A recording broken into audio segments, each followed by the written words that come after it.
Fray Daniele, 1994. Sol de Fátima publica el testimonio de Fray Daniele, compañero inseparable del Padre Pío.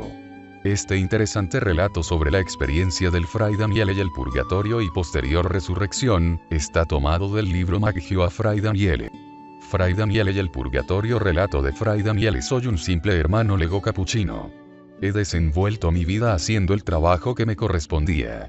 De portero, sacristán, pedir limosnas y cocinero.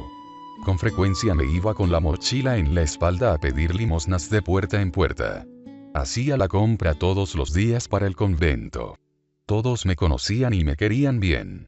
Siempre que compraba alguna cosa me hacían descuentos, y aquellas pocas liras que recogía, en vez de entregárselas al superior, las conservaba para la correspondencia, para mis pequeñas necesidades y también para ayudar a los militares que llamaban a la puerta del convento.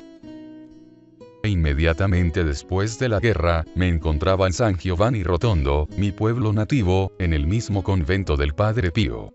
Un poco tiempo después comencé con algunos dolores en el aparato digestivo y me fui a una consulta médica, y el médico me diagnosticó un mal incurable, un tumor. Pensando ya en la muerte, fui a referírselo todo al Padre Pío, el que, después de haberme escuchado, bruscamente me dijo: «Opérate». Permanecí confuso y reaccionando le dije: «Padre, no me vale la pena. El médico no me ha dado ninguna esperanza. Ahora sé que debo morir». «No importa lo que te ha dicho el médico. Opérate, pero en Roma en tal clínica y con tal profesor». El Padre Pío me dijo esto con tal fuerza y con tanta seguridad que le contesté: «Sí, padre, lo haré». Entonces él me miró con dulzura y, conmovido, añadió: «No temas, yo estaré siempre contigo». A la mañana siguiente salí ya en viaje para Roma, y estando sentado en el tren, advertí al lado mío una presencia misteriosa. Era el Padre Pío que mantenía la promesa de estar conmigo.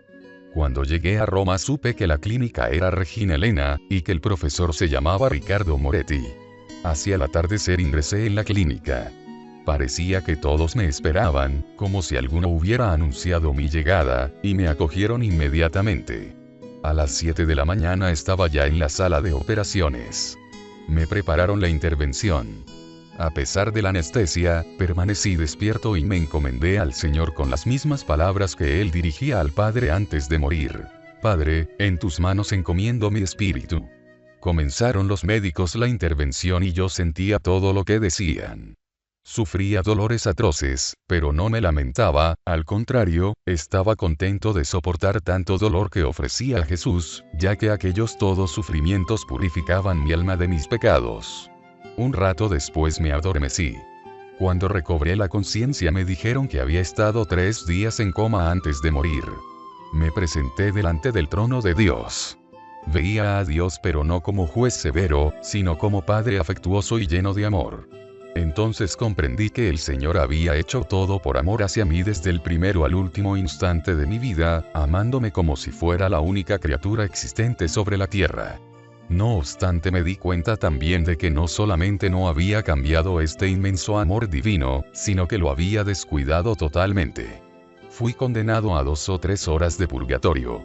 ¿Pero cómo?, me pregunté, ¿solamente 2 o 3 horas? ¿Y después podré quedarme siempre próximo a Dios eterno amor? Di un salto de alegría y me sentía como hijo predilecto.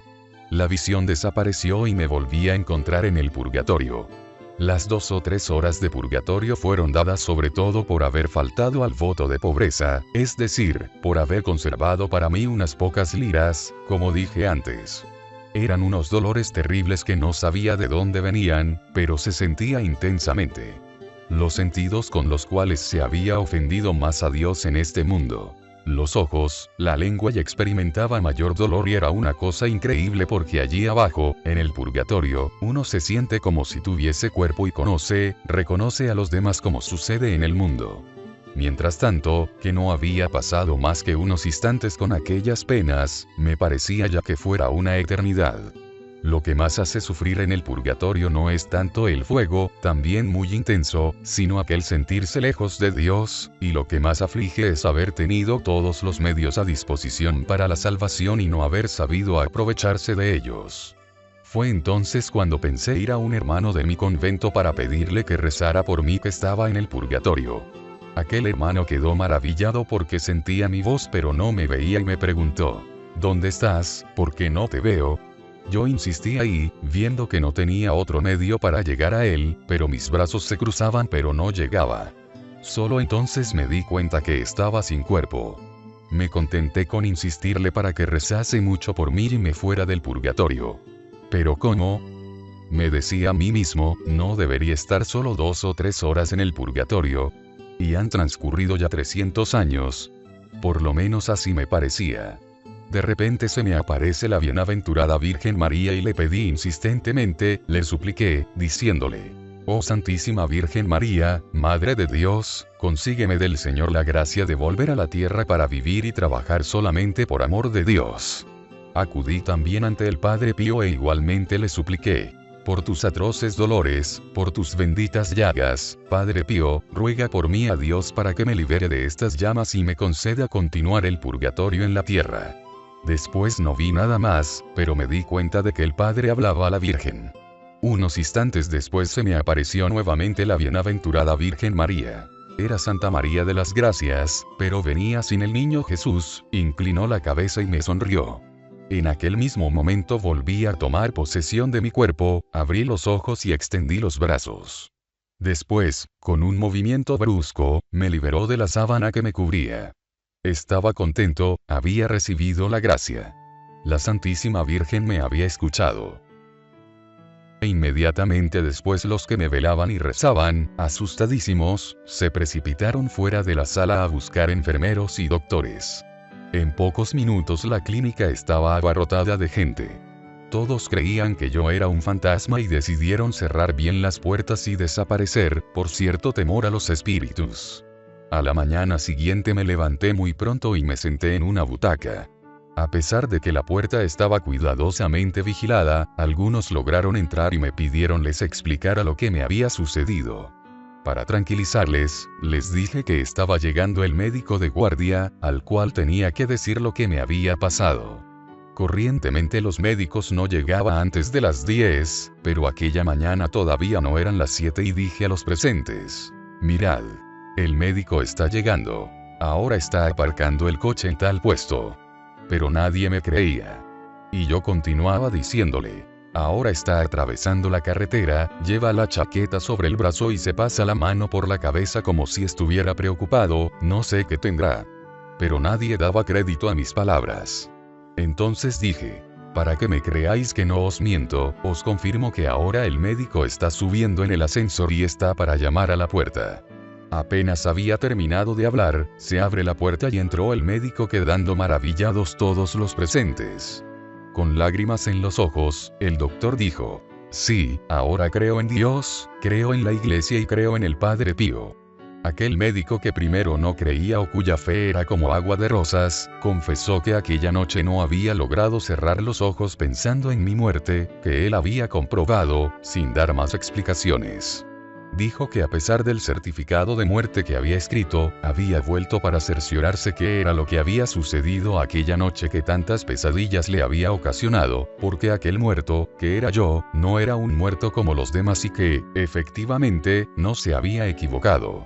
Conclusión: después de esta experiencia, Fray Daniele vivió verdaderamente el purgatorio en esta tierra, purificándose a través de enfermedades, sufrimientos y dolores, conformándose siempre y en todo con la voluntad de Dios.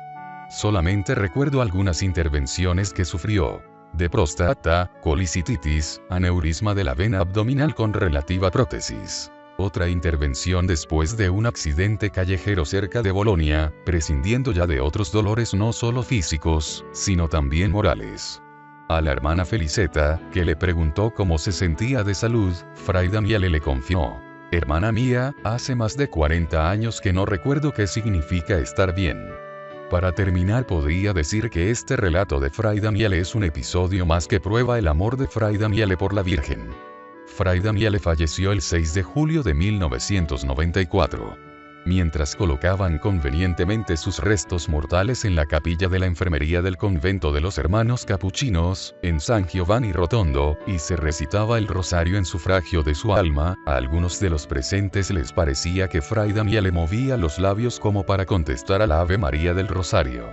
La voz se difundió tan rápidamente, que el superior, padre Livio de Mateo, para quedar tranquilo, quiso cerciorarse de que no se trataba de una muerte aparente.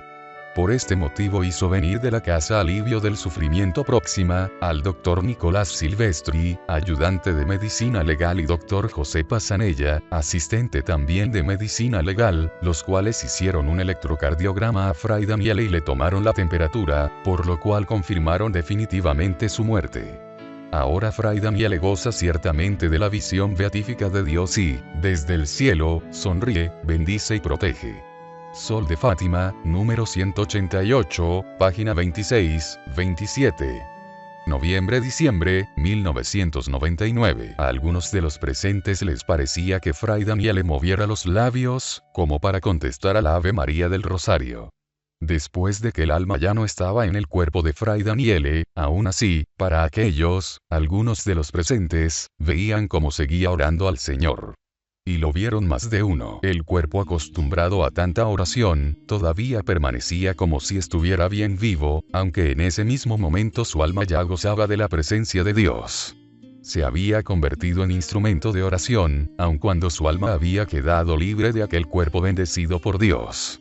Se cuenta también en la historia que ha habido personas que poco antes de morir, tuvieron deseos de pecar, y acabaron en ruina perpetua.